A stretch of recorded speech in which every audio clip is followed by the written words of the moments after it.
Let's move on and talk about the Women's League final at the weekend. Aisling O'Reilly is with us. Dublin beat Cork 215 to 113. Meath beat Kerry 216 to 19. Laois beat Kildare by a point 210 to 36.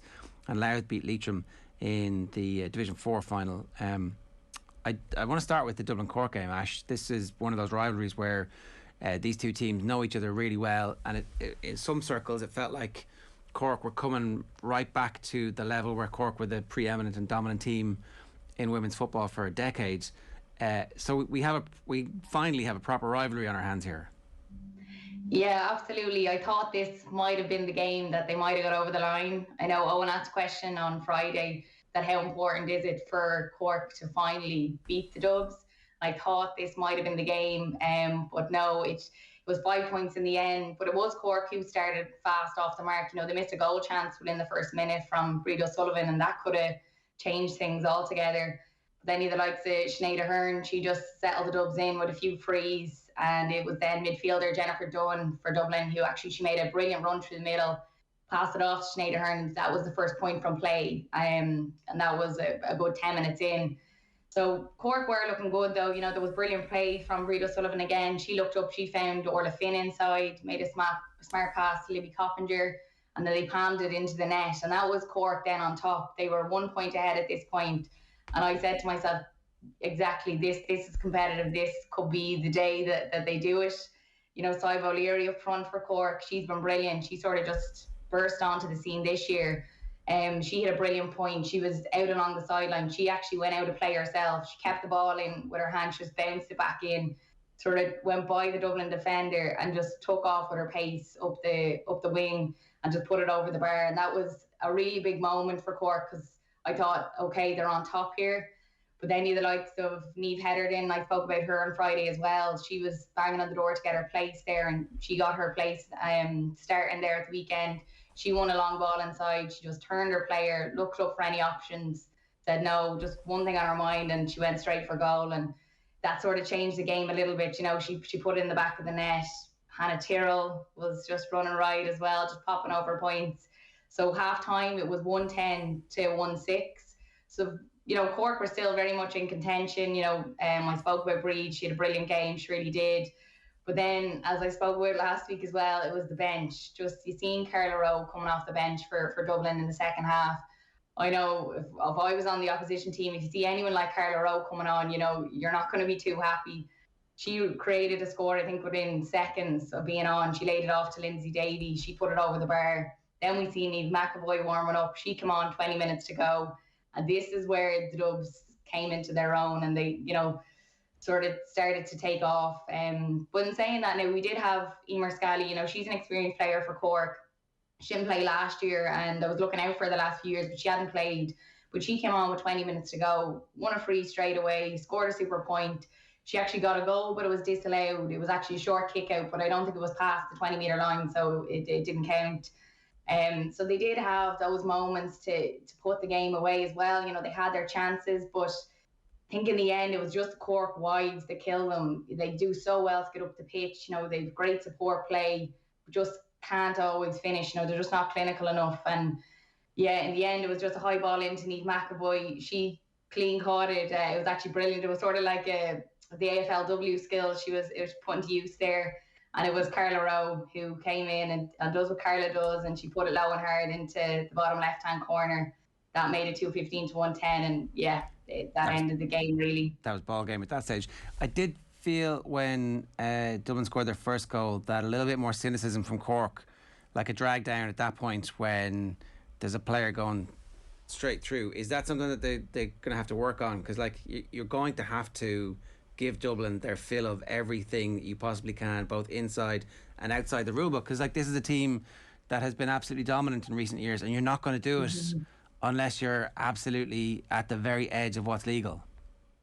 Exactly, and they did run through a few times, I suppose on both ends as well. I suppose ladies football, there's a lot of goals, and yeah, I suppose there's something to be said there to block up the D, and I think Cork need to do that, because once they get in, they're going to score. You know, they're well able to score goals. We see there from all the league campaign how many goals they score, you know, 3, 4, 5 a game sometimes. So goals win games. We know that. So if they did come up, I think, with a system of blocking up that D, pushing them back out, making them score from places that is a lot tougher to score from. But as you said, running straight through the middle it's dangerous. It's a dangerous game. I don't know. I was watching. I tried to say to myself, what is the difference here? You know, Cork had all the possession, like as much as Dublin. They had the matchups. They have the chances. But just what goes wrong here? Like what is the difference? And I think it came down to, for me anyway, the wrong options were taken at times. You know, when they looked like they were getting on top, maybe that psychological, this is Dublin, came into it to play too, because when they were getting on top and they just needed to keep calm, keep the ball until that right option was on, you know, they didn't do that at times. They just, you know, went for a score that wasn't happening, kicked a few wides. And yeah, I think against the Dubs, you just can't do that. You know, there was easy frees as well that Sinead Ahern, Hannah Tyrrell are never missing. So yeah, just little things like that were probably the difference in the end for me. I think 1/3 of Dublin's starting team are under the age of 21. Aisling, is the sense that, like, you have that cohort of players and you have players like Sinead Ahern, who's in her 19th season, is the sense that those players who are under 21 are coming in road tested and ready for this level, that they're making a big impact immediately? It's unbelievable. I was watching at the weekend and was watching with a few friends, and they're like, I don't know some of these girls. And I was like, I know, and we follow, you know, the championship, the league, but they're all brand new. So that is the difference. You have Jennifer Dunn, she was in there last year now, but she's playing in midfield for them now, and she's just one of their strongest players. But she is, again, there a year, 2 years, coming onto the scene. So this is probably the massive difference. And then you have the experience, as you said, of Sinead Ahern, Lindsay Davey, Meath McAvoy, all these girls that settle these girls in and, you know, bring them under their wing. And, you know, that's why they're playing the football they're playing. So I think that is a massive difference. Obviously, the grassroots in Dublin ladies football is working, you know. You definitely see it from the girls coming on and playing. Niamh Heatherton there as well that I mentioned. She's another girl she's I'd say around 19 now, and yeah, she's got her game there the last weekend. She hadn't been starting. She was always knocking on the door to get a starting place. She got started, and what a game she had. So yeah, it just looks like they're going to get stronger and stronger as it goes on. Is the league as important in the women's game, or is it a bit more important in the women's game in terms of giving so the division, so Louth into Division 3, Laois into Division 2, Meath into Division 1 after the weekend? Like, wasn't it last year that Dublin had no rivals in Leinster who were officially a senior team? So yeah, that's it. They had Westmeath, but it was a straight final in Leinster last year.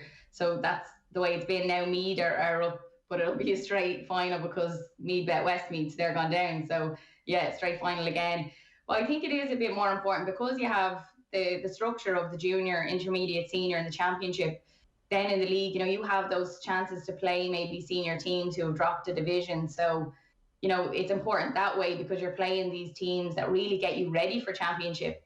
So it has the opposite effect in ways sometimes of the lads. Sometimes, you know, that you get to play those top teams. We've seen Meath. I know we're going to talk about Meath. You know, they were playing against senior teams like in the Division 2. So that's getting them ready for the championship. So I do think it has a bit more importance to it. You know, it's not a case that, oh, it's just league, you know, we'll try things out.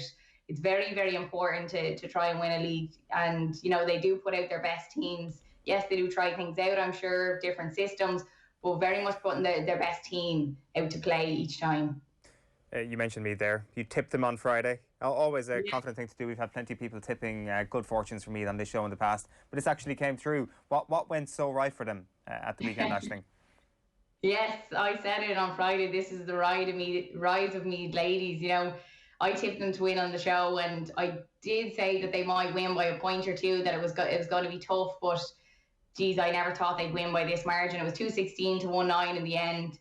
You know, it was Meath that started the strongest. They were 4 points up with no reply within the first few minutes. Kerry did lose their centre forward, Emma Deneen, to a sin bin on 12 minutes. But even saying that, Louise Niemeyer-Herthig, you know, she knocked over 3 unanswered points at that point. So they did look like they were in contention, even though, say, they were a player down. But yeah, Orla Lally, she scored the first goal for me. She just passed it across the goal to Emma Duggan. Oh, sorry, Emma Duggan scored it. Orla Lally passed it in, yes. And yeah, it was just 1-9 to 5 points to Meath at half time. Just brilliant. I think Emma Troy was probably the talking point of the game. Emma Troy is a cornerback for Meath, and you don't normally get talking about cornerbacks too often, but she's just such an exciting player to watch. You know, I played with Emma, and she just like a ball of energy. She just leaves the corner forward for dead, like goes straight for goal. And normally, if you're a corner forward, you normally dictate the play in a way, you know, where your marker's going to be following you or whatever it is. But Emma is just, she's both feet, you know, she breaks up the line. She scored a point actually in the first half yesterday or on Saturday, where she stole it on her right and then she put it over on her left. And she's just really important player for me. She picked up one of the match in the end. It was 11 different scorers for me on the day. You know, we've seen Stacey Grimes, she got a tally of 1-5. But yeah, I do have to mention Louise Nimmer-Herthig for Kerry. You know, she was massively impressive. She got some great scores. She really kept them in it. Substitute as well, Rachel Dwyer, she did rattle the net for Kingdom as well. So she kept them thereabouts. But yeah, it's the rise of Meath ladies. You know, I put up a tweet actually at the weekend. You know, they were All-Ireland finalists in 2018, 2019. Division 3 league winners 2019, All-Ireland winners 2020, and Division 2 league winners now in 2021. So they're senior and now Division 1. So it's massive. Big win for them, all right. And I'm glad that we could continue the long tradition of whatever it is that we do about Meath on this show. I thought you'd like that, Jer. Yeah, exactly. Come here, you were at the Dublin Down game as well. Sorry, the Donegal Down game. What was the movement like of Michael Murphy when, because the camera at full time was watching him on the pitch and he seemed okay. I don't know, was there any word afterwards? Yeah, I spoke to him after the game actually. I just seen him on the side of the pitch. So I said I chanced my arm and I ran over, and he just said, you know, he came off with ice in his hand, like at half time he had ice on it. But I suppose that's a norm with any injury.